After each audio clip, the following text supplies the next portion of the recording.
Hey guys, what's up? I'm Erin and welcome back to the channel. What if I told you that everything you've heard about America's so-called retirement crisis is wrong? I know you've seen the headlines. Half of Americans have nothing saved for retirement, or retirees risk running out of money a decade before they die. But according to Andrew Biggs, a leading retirement expert and author of The Real Retirement Crisis, the real crisis isn't that individual Americans are failing to save. It's that the narrative about retirement is completely broken. So today we're going to dive into the real numbers and get to the real story you need to know. Let's start here with the headlines. Biggs says this: every headline printed above, all of which are from major media sources, is wrong. And I don't mean subtly wrong or wrong by virtue of some technicality.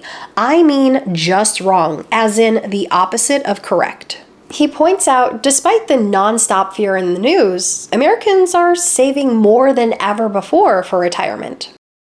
Let's consider 401k balances. A closer look, according to Vanguard's How America Saves 2024 report, the average 401k account balance among their participants was about $134,000 at the end of 2023. The median account balance, that was about $35,000. These figures are a 19% increase from the previous year, and that's driven by increased contributions and strong market performance. But here's the thing we also have to consider. Context matters. First and foremost, a lot of people have multiple 401ks or IRAs, so multiple retirement accounts. And this could be because they changed jobs, and so now they have multiple accounts with smaller balances that would otherwise be a larger balance if all of these accounts for one individual were consolidated. Second, age plays a huge role in all of this. It's not really fair to compare the retirement account balance of a 35-year-old to a 65-year-old. They're in vastly different life positions and especially different financial positions. For example, for workers under the age of 35, the median 401k balance is just $19,000, with the average being $49,000, which makes perfect sense. They're still early in their career, building their savings steadily. But for workers age 65 and older, the median balance jumps to about $200,000, and the average soars to over $600,000. Now you might be thinking, $200,000? That doesn't sound like a lot. And on the one hand, you're right. It's certainly not millionaire territory. But when you compare that with guaranteed income streams like Social Security, or if this retiree has a pension, then we add in home equity and perhaps lower living expenses, that $200,000 might stretch a lot further than you think. So when you break it down properly, the story isn't that Americans are failing to save. It's that savings naturally grows over time as people advance in their careers and they earn more and they contribute more consistently. And that's exactly what Biggs tries to highlight, that Americans, for the most part, are doing the right things, even though the headlines are trying to scare you into thinking otherwise. In 2023, the average 401k participant deferral rate, meaning how much people were contributing directly to their retirement plans from their paycheck, hit a record high of 7.4%. And once you include the employer matching contribution, that average jumps up to 12%. That's a really solid number. This shows that through work-sponsored retirement plans, Americans are setting aside about $1 out of every $8 they earn for their future. Now, you might also hear that the U.S. personal savings rate, as reported by the government, stood at just 4.6% as of February 2025, which is well below the long-term historical average of about 8.4%.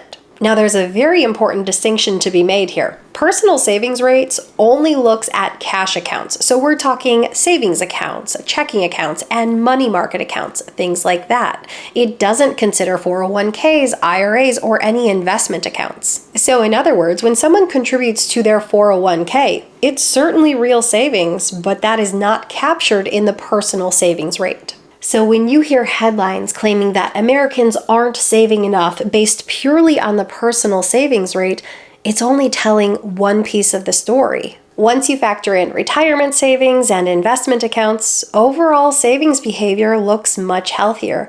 And this is a distinction that is often missed by even well-intentioned and well-seasoned financial educators, that investment contributions and personal saving contributions are two different forms of savings and have to be reported separately.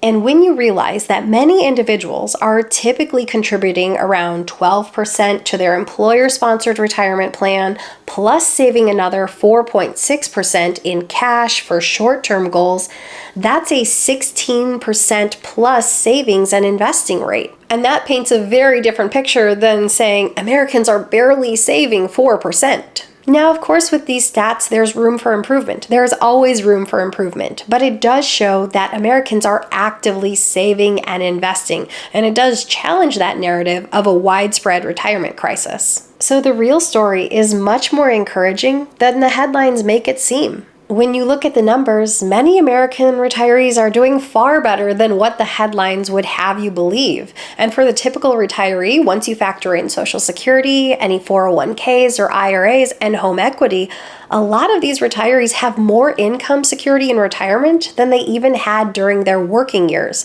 So why this story of a crisis? Biggs offers a sharp insight. Which headline would you click on? Americans entering old age the least prepared in decades? Or Americans' retirement savings incomes have never been higher? It's no surprise here. Fear sells, but fear can also distort the reality.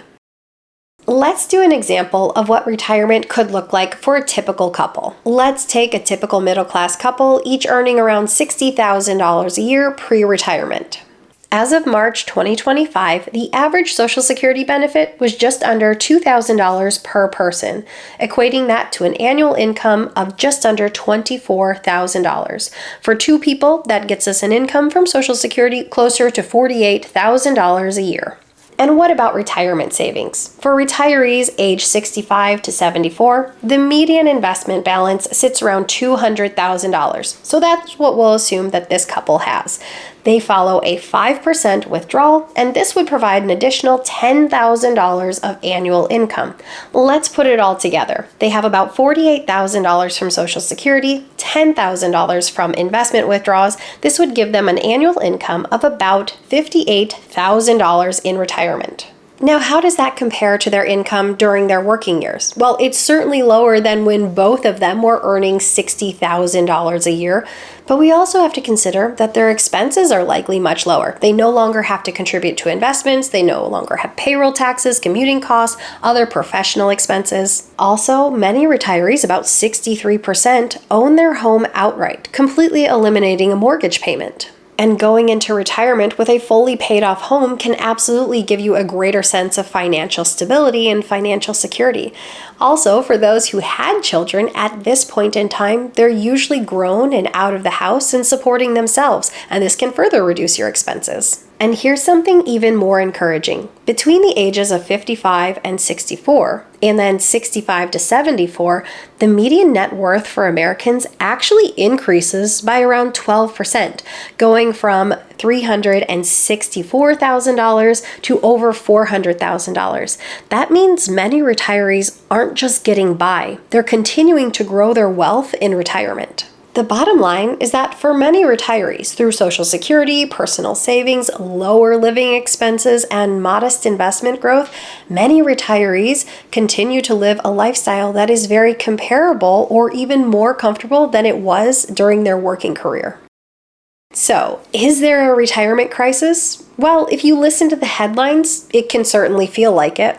But when you look at the real numbers, the personal savings rates, the growing 401k balances, the fact that many retirees have their net worth increasing with time, the story changes a bit. The crisis isn't that most Americans aren't saving, but this narrative keeps people anxious and fearful, when in reality, many people are entering into this phase of life in a stronger position than ever before.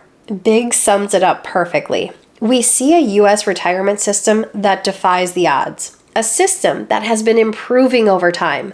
A system that, for all of Americans' worries along the way, ends up with seniors overwhelmingly satisfied with their financial security in old age.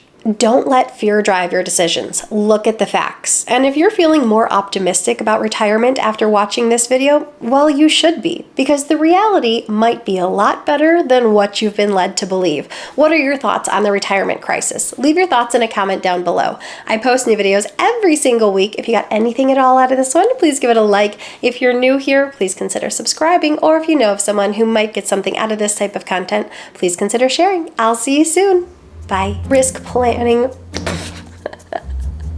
Oh my goodness. Sorry about. Oh, so close. These figures, I don't know what I want to say. Balance of the counts. I said I'm not gonna say on camera, so we'll start again. 401k. Bell. It distracted me. I know you guys said you can't hear it, but it distracts me. You're reading around 12. Slow it down. I heard it. You can leave a comment about it. It's okay. It's just a good reminder to me. Narrative that there's this huge looming narrative of a widespread and almost an American crisis. I meant retirement crisis. Try again. Incomes. Hi, my name's Erin, and I don't know how to talk today.